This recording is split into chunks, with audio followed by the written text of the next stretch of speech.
kalau kita ngomongin automation di perkantoran, itu juga tadi seperti yang disampaikan Mas Novel, memang ya maksudnya kita akan menggunakan AI gitu ya. Nah, tetapi ketika kita menggunakan AI untuk automation ini, kita juga harus mempertimbangkan beberapa etika gitu. Misalnya yang pertama terkait dengan keadilan atau fairness. Supaya apa sih? Supaya ya nanti untuk hasil otomasinya itu nggak apa ya, nggak bias gitu. Ini contoh aja, kalau kita apply kerja, biasanya kan sebenarnya ya yang menentukan CV terbaik itu yang mana, terus list 10 kandidat terbaik itu siapa. Sebenarnya itu bukan HR atau bukan manusianya, teman-teman. Tetapi kita, para HR itu, menggunakan yang namanya tools automation juga gitu.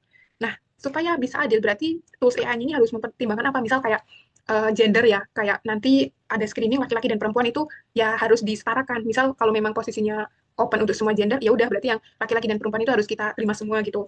Terus ada terkait dengan agama ya, biasanya ada preferensi agama tertentu, tapi kalau kita menganut keadilan ini, terutama untuk pekerjaan yang umum, nah maka kita juga harus memberikan opsi sebesar-besarnya ke semua agama gitu.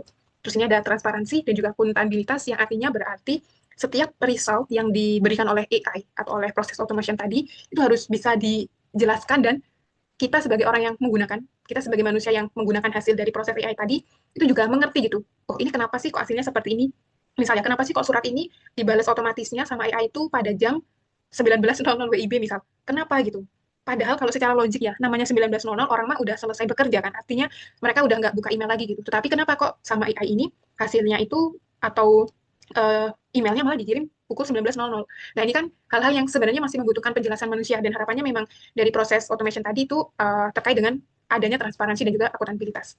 Terus yang terakhir ada privasi data. Jadi jangan sampai tadi ya kayak terjadi kebocoran data seperti itu karena mungkin teknologi yang digunakan itu masih belum mumpuni, mungkin juga tools AI yang digunakan itu eh, masih belum di training secara layak gitu oleh perusahaan si AI tadi. Nah ini sebenarnya kita bisa melindungi itu dengan apa? Nah kalau di Indonesia itu ada namanya UU PDP atau Undang-Undang Perlindungan Data Pribadi. Sebenarnya kalau ngomongin UU PDP itu sekarang udah banyak ya kayak misal di kasus-kasus doxing dan lain seterusnya. Tetapi sebenarnya di kasus industri profesional, UU PDP ini itu juga didorong untuk digunakan supaya bisa melindungi data karyawan dan juga konsumen. Terus kalau yang secara standar internasionalnya, kita bisa pakai ISO 27001. Nah ini, jadi kalau ISO ini tuh lebih ke peraturan yang dari standar internasional ya. Jadi konteksnya ini internasional gitu.